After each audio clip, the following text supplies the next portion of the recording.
अब रत्नाकर जी, वरुण पुरोहित जी हैं। रत्नाकर जी, आप इससे पहले कुछ जोड़ना चाह रहे थे और क्योंकि एंटी इनकम्बेंसी की बात भी की थी अभी अभी वरुण जी ने, तो मैं उनसे हालांकि क्रॉस क्वेश्चन करती, पर ये आप ही के पास में ले आती हूँ कि पिछले कुछ विधानसभा चुनावों में ये एंटी इनकम्बेंसी जैसा फैक्टर चुनावी नतीजों में बहुत ज्यादा नजर नहीं आया है, और यही वजह रही कि कई राज्यों में आपने लगातार सरकार को रिपीट भी किया।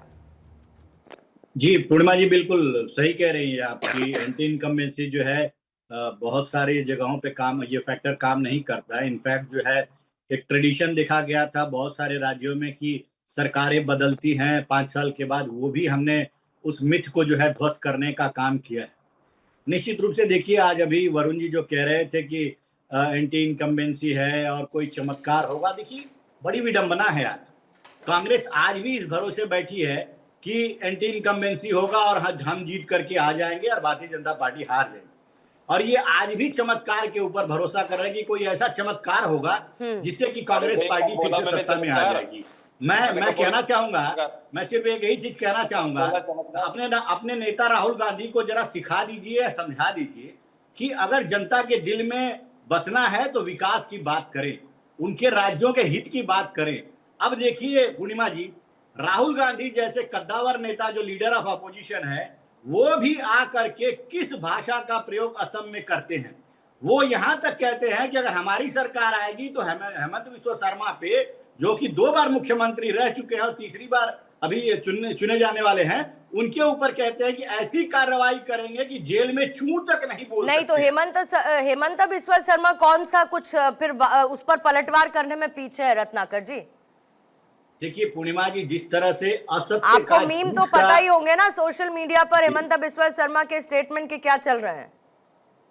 जी बिल्कुल, जिस तरह से पूर्णिमा जी असत्य का, झूठ का, फर्जी पासपोर्ट दिखाने का काम कांग्रेस पार्टी कर रही है और लोगों को गुमराह करने का काम कर रही है, पहले भी करते आ रहे थे और आज भी करते आ रहे हैं।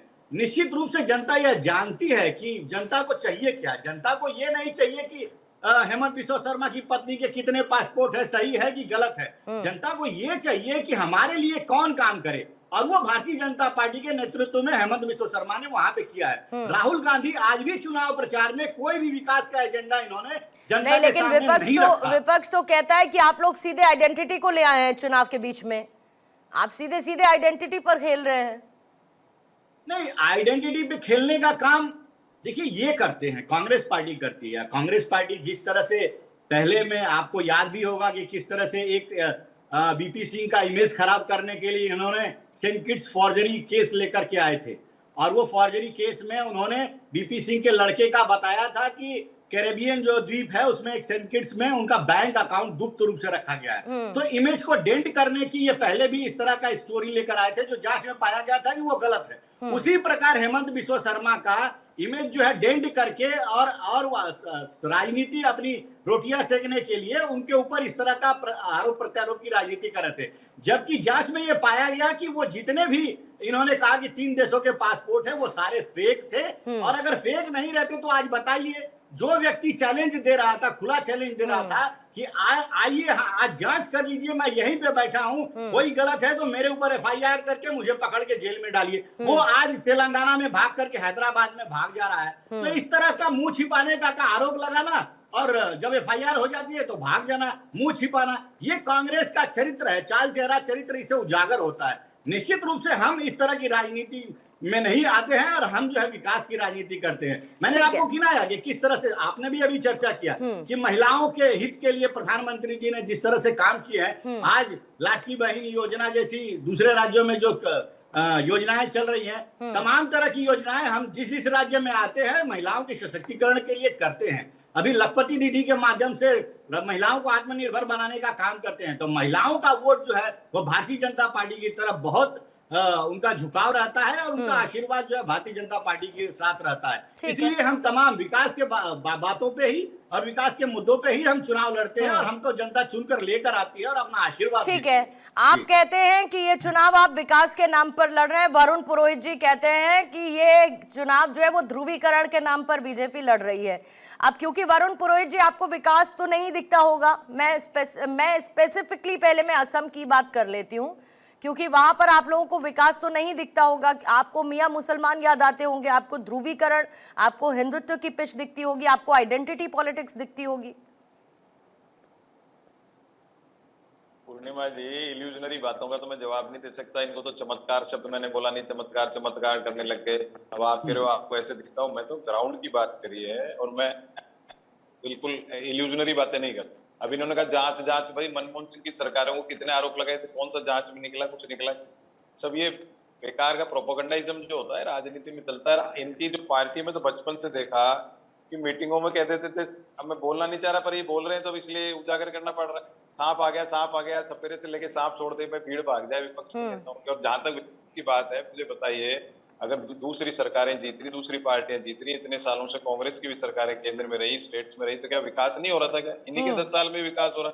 और सीटों की बात आता है कि अटल जी अडवाणी जी की 2 सीट आई थी, तो क्या वो नेता नहीं थे? नहीं, लेकिन क्या उनकी कोई राजनीति देश में समय का पहिया तो हर किसी के लिए घूमता है ना वरुण पुरोहित जी।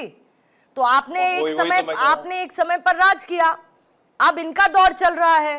पहले ये आप पर आरोप लगाते थे, अब आप इन पर आरोप लगाते। वापस से मूल मुद्दे पर आ जाती हूँ। आपको असम में विकास दिखता है कि नहीं दिखता है? असम की तस्वीर बीते 10 सालों में इन्होंने बदली है कि नहीं बदली है? पूर्णिमा जी, मैंने जब भी सभी सरकारों का नाम लिया, कांग्रेस बीजेपी का नहीं लिया। अभी मैंने कहा ना, अभी मोदी जी कर रहे हैं, मोदी जी जा रहे हैं हर जगह चुनाव लड़ने। हेमंत बिस्वा के नाम से लड़ लेते आप।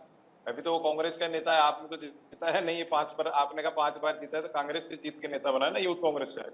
लेकिन आप जो विकास की बात कह रहे हो, जब आजादी के बाद आपने भी सुना होगा घर में बड़े बूढ़ों से, सबसे सुई नहीं बनती थी, तो सब चीज बनने लगी। वरुण जी, मैं आज की बात कर रही हूँ ना, मुद्दे पर आ जाइए ना। इतिहास, अभी इतिहास में नहीं जाना है मुझे, मैं आज की बात कर रही हूँ।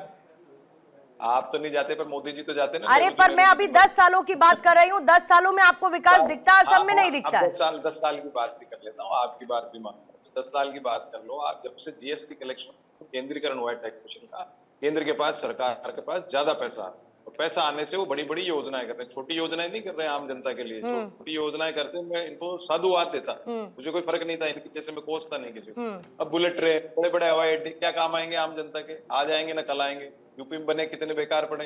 ये जो पैसे को, जनता के कलेक्शन को फेंक रहे हैं इधर उधर, मिस यूज कर रहे हैं, वो बड़ा गलत काम।